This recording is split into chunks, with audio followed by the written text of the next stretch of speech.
in a post-matric frenzy, more than 500,000 matriculants are scrambling for limited higher education spaces, which begs the question of how tertiary institutions are addressing the issue of legacy of admissions. For more on this conversation, we're now joined by Dr. Laura Fisher, who is the head of institutional advancement at Boston City Campus. Dr. Fisher, thank you for joining us tonight.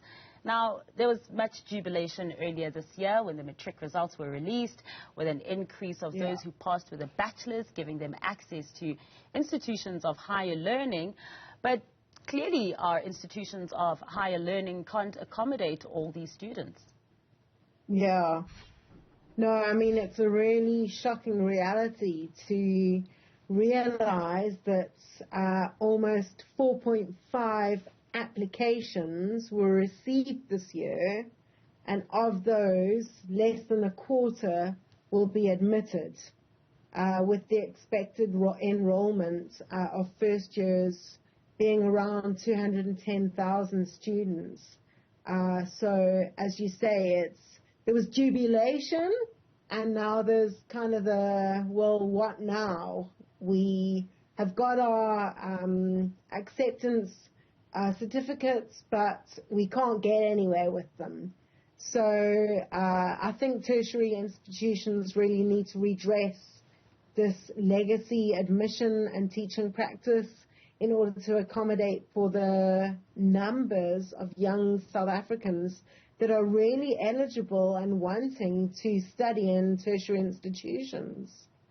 What happens to those students? I mean, they've worked hard, they've achieved the results that they needed to get. They probably went and did the research to find out which subjects they need to take to excel at, to be able to get into the courses of their choice, and then to be faced with the reality that there's just not enough space. It's not that you didn't do enough work. What then happens to those learners? I think that the first thing for me is that a sense of disillusionment sets in, and I really want to encourage those that are listening to not let that sense of disillusionment set in. There are other avenues to get to where you want to go to. There's not just one fixed path. So, online solutions exist. There's no physical restraints in the online space. And students, provided that they have the right criteria, can be accommodated in online environments such as Boston City Campus. South African universities are really grappling with an overwhelming influx of applications, but really redressing this issue of tertiary education only being available to some and not others is a massive problem for us.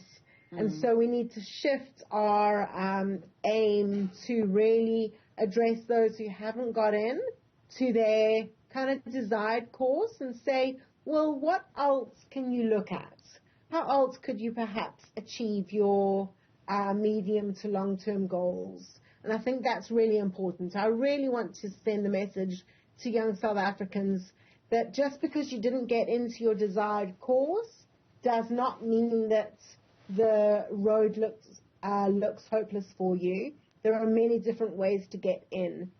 Starting with a higher certificate in the specific discipline is a really good way to get in, and then carrying that on through to a diploma or a degree or an honors degree or a master's degree. All of these are different ways of envisaging how your career trajectory can play itself out.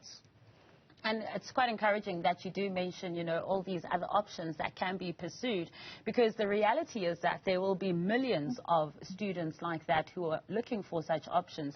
If we're looking at numbers that 4.5 million applied for university and only 210,000 got space, that leaves, the majority of the students who tried to get into university out in the lurch. I know. I mean, I just feel that looking at the latest statistics SA quarterly report for 2023, the high youth unemployment rate obviously creates this atmosphere of disillusionment and discontentment and a sense of where are we going from here? But really, I want to reiterate to students who are wanting to go and study, really explore your options. Your only option is not a degree. Your options are way more expansive than that. And, you know, at Boston City campus, we are still accepting late registrations, and I think that's important to be said.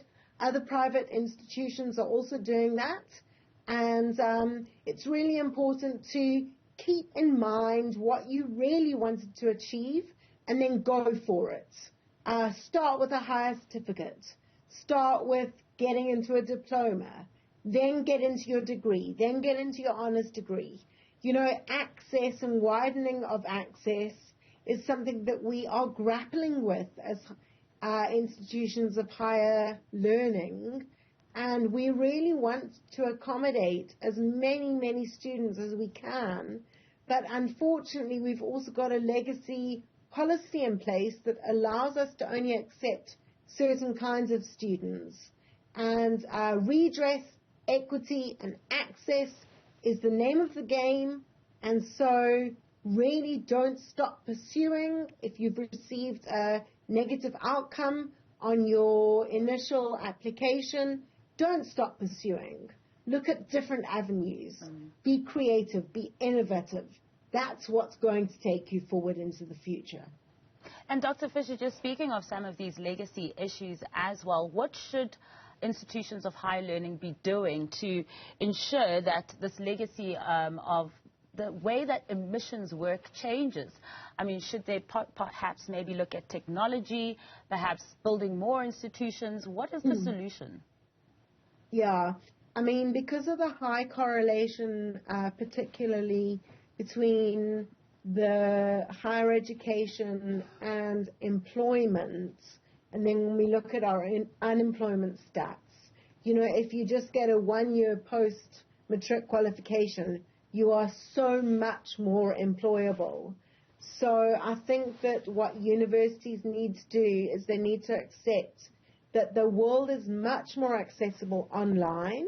We need to have more flexible admissions criteria, and we need to put more proactive measures in place to expand capacity to really absorb these applicants that are very good applicants. And please do not see a decline of your application as an indictment on you.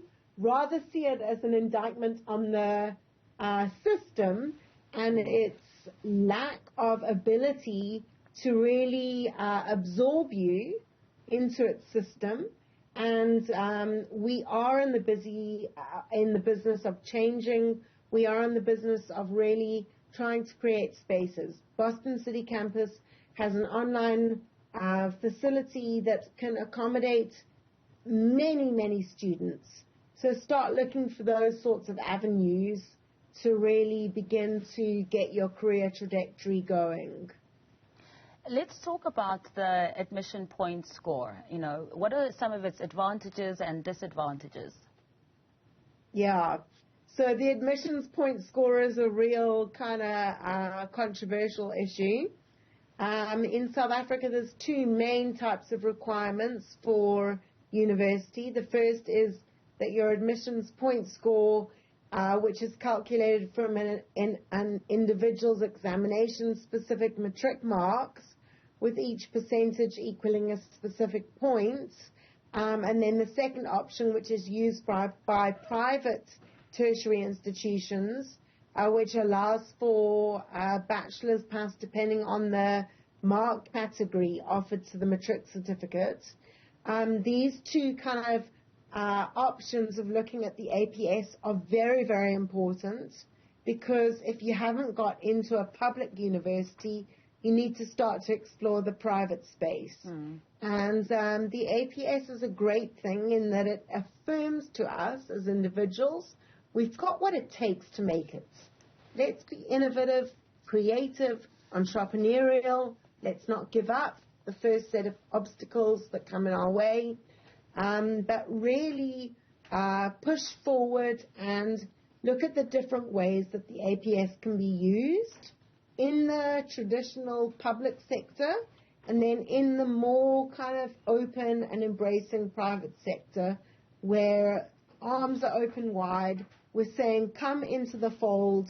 Our registrations are open until the 9th of March, in fact, at Boston City campus. So don't feel disheartened. Feel encouraged. You've got what it takes. You've just got to take the next step. And that step is one of faith and one of optimism and one that you should take. There's 47 support centers around the country that Boston offers. Give them a call and speak to a career guidance counselor who's really going to advise you as to the best way to achieve your dreams. This has been so helpful and also quite encouraging. I think it's very important that we also bring the options that are available so that people don't feel distressed and anxious. Well, thank you so much for joining us this evening. That was Boston City Campus Head of Institutional Advancement, Dr. Laura Fisher.